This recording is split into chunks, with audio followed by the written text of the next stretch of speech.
Okey, untuk mengulas dengan lebih lanjut mengenai perlawanan Harimau Melaya, tadi kita berlintas langsung dengan hero Melaya, Carl Yunis di Kuala Terengganu. Hai Carl, dengar ke?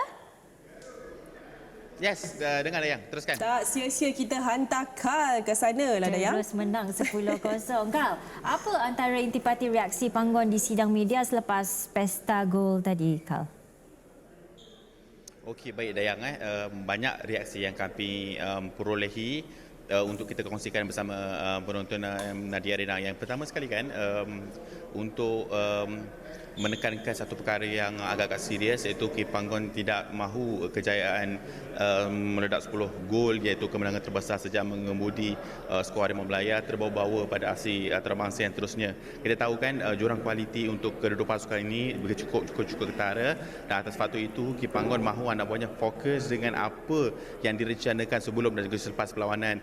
Sepanjang 90 minit anak buahnya memang mengemudi jentera pertahanan, tengah dan juga serangan dengan cukup baik, namun ada kalanya momentum dan juga intensity tidak dapat dikekalkan. Itu juga cukup membuatkan Kepanggon kecewa. Yang selebihnya, bagaimana pemain-pemain lebih berkeyakinan untuk berhasil dalam aksi antarabangsa jika nak dibandingkan dengan seminggu ataupun 2 minggu yang pertama beliau kendalikan skuad negara suatu ketika dahulu. Dan selepas beberapa perancangan yang dilakukan oleh FAM itu sendiri, Kepanggon akhirnya cukup lega dapat lihat di dalam wajahnya untuk mengatakan inilah antara DNA bola sepak yang dimahukannya dan juga yang patut kita banggakan. Dan selepas kita tahu kan, undian Piala Asia pun telah pun dilakukan, lebih kurang 2 ataupun 4 perlawanan antarabangsa yang perlu diharungi sebelum ke Piala Asia Qatar Januari tahun hadapan. Kepanggon sebenarnya dah ada ramalan siapa yang akan dibawanya, namun kekal berhasil naik nama-nama tersebut. Namun secara keseluruhannya,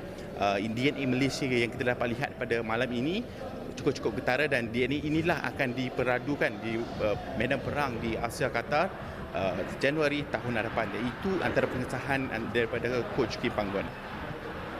Okey Kak, kita banyak memperkatakan tentang penjaring yang menjaringkan gol untuk aksi yang kita menang 10 gol malam ni Kak. Tetapi kalau kita nak lihat secara keseluruhannya, siapakah pemain yang memberi suntikan perubahan yang paling ketara sehingga kita berjaya menghasilkan 9 gol di separuh masa kedua Kak?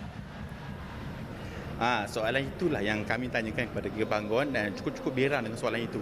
Dia kata permainan bola sepak ini ialah merupakan satu permainan sepasukan, dan beliau enggan menamakan satu ataupun 2 pemain yang berjaya berada di level yang tersendiri ataupun berjaya memikat hatinya. Kepanggon mengatakan biar itu rahsia dalam bilik persalinan. Apa yang kami semua dan juga rakyat Malaysia harus tahu, mereka semuanya dipandang sama rata daripada perspektif seorang jurulatih. Namun bila kita lihat sepanjang dua perlawanan di Terengganu ini, sudah pasti nama-nama seperti Paulo Josue, Arif Faiman dan juga Miki, iaitu Fajar Halim, yang antara 3 nama yang bagi secara peribadi berjaya mencetuskan kebangkitan di jentera serangan. Dan itu cukup ketara pada malam ini dengan Papua Nugini tidak berupaya untuk menyaingi intensiti tinggi, yang itulah pun dipamerkan 3 pemain ini. Dan saya sempat juga berbicara dengan coach Papua Nugini.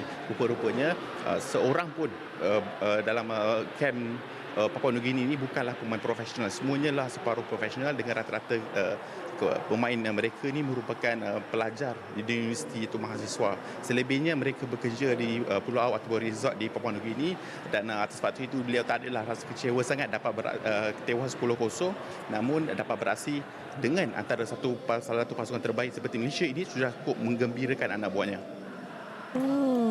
Bekerja di resort dekat Papua Nugini pun masih lagi mahu mempertahankan maruah negara mereka. Perlu diberikan pujian. Okey Carl, tolak tepi keputusan dari kedua-dua perlawanan kita. Adakah Carl dapat bayangan yang panggon puas dengan disiplin secara taktikal yang dipamerkan anak buahnya in both games menjelang misi utama di Piala Asia nanti, Carl?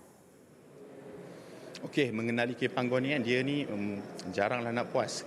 Dibolosi dalam aksi terdahulu pun sudah pun membuatkan beliau berang. Namun kalau kita lihat daripada pertahanan, pemain tengah dan juga penyerang, Saya fikir pertahanan cukup solid, cukup kurang merusingkan pemikiran Kipanggon untuk siapa dibawa ke Qatar. Pemain tengah itulah antara tempat yang paling pening untuk kita pilih dengan adanya pemain-pemain seperti Braden kan yang tidak dipanggil untuk aksi antarabangsa kali ini.